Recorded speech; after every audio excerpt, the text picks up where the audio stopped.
नमस्कार दोस्तों, स्वागत है आपका गामा डिफेंस में, जहां हम आपको रक्षा क्षेत्र से जुड़ी हर बड़ी और अहम खबर सबसे पहले और सबसे सही तरीके से बताते हैं। आज हम बात करने वाले हैं भारत के रक्षा बजट 2,02,526 की, जिसमें इस बार जबरदस्त बढ़ोतरी हुई है। क्या ये बजट हमारी सेना को और ज़्यादा ताकतवर बनाएगा? क्या इससे भारत की रक्षा तैयारियों में कोई बड़ा बदलाव आएगा? और सबसे अहम सवाल, ये पैसा किन किन क्षेत्रों में खर्च किया जाएगा?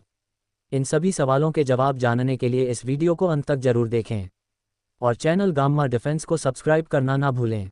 दोस्तों, केंद्र सरकार ने वित्त वर्ष 2,02,526 के लिए रक्षा बजट में 953% की बढ़ोतरी की है।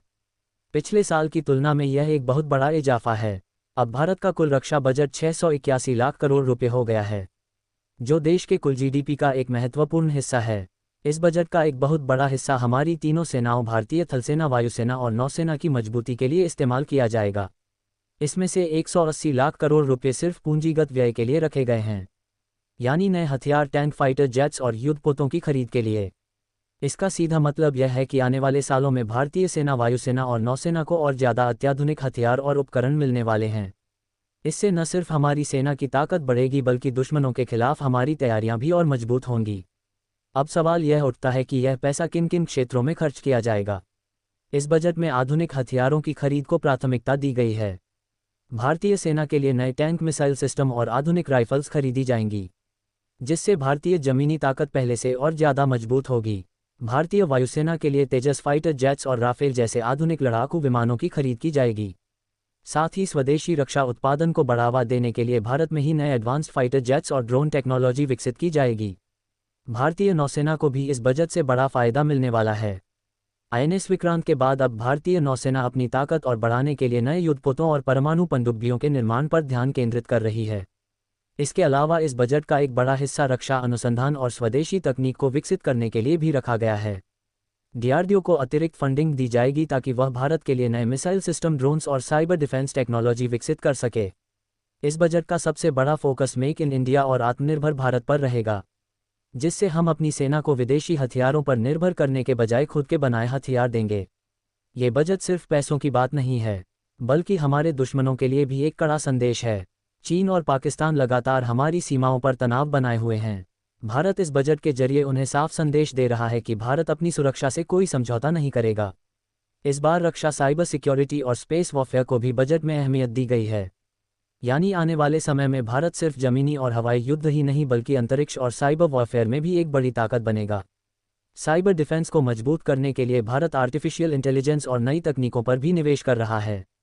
आने वाले सालों में भारतीय सेना को नई और एडवांस टेक्नोलॉजी मिलने वाली है, जिससे हमारी सुरक्षा प्रणाली पहले से कहीं ज़्यादा सशक्त हो जाएगी।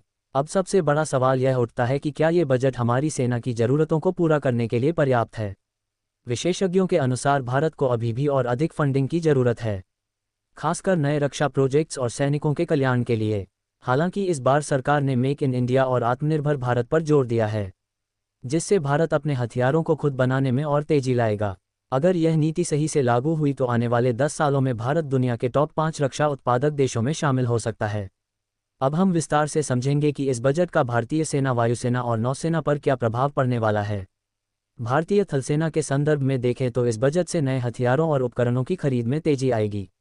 सेना के पास पुराने टैंकों और तोपों को बदलने की जरूरत है, जो अब इस बजट के तहत संभव हो सकेगा।